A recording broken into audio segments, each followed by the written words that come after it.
Katnel update, reaction ni Catherine sa bigay ni DJ na sunflower at may kasama pang picture niya. Ayan, pinagkaguluhan pa nga yung picture ni DJ. Ayan, pinakita pa nga niya kay Dolly De Leon. Ayan, ang ganda ng ngiti ni Catherine sa picture ni DJ.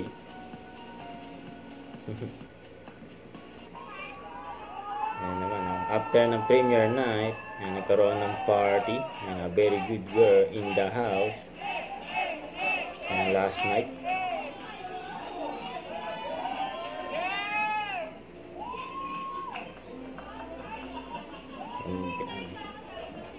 Dami nanood ng movie ni Catherine.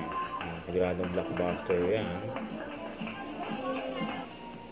Yung pangalabas ng KFC Philippines, yung sinot nila, yung Catherine at DJ. Game changing our growing KFC family with Katnel.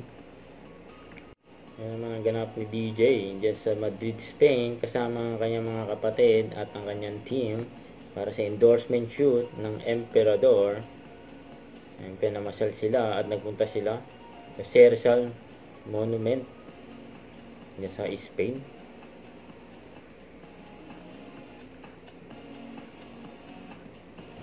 Cerezal, yung pambansang bayani ng Pilipinas. Binasa pa nila yung mga nakasulat yan, endorsement shoot yan sa Torre Emperador.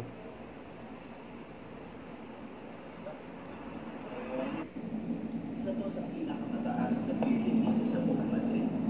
Alam niyo ba, Pilipino ang may-ari nito. Galing, diba? Tawa sinabi ni DJ nababayi daw siya. Huwag kalimutan mag-subscribe, click on notification bell para lang update po ang reaction vlog. Bye guys, thank you for watching.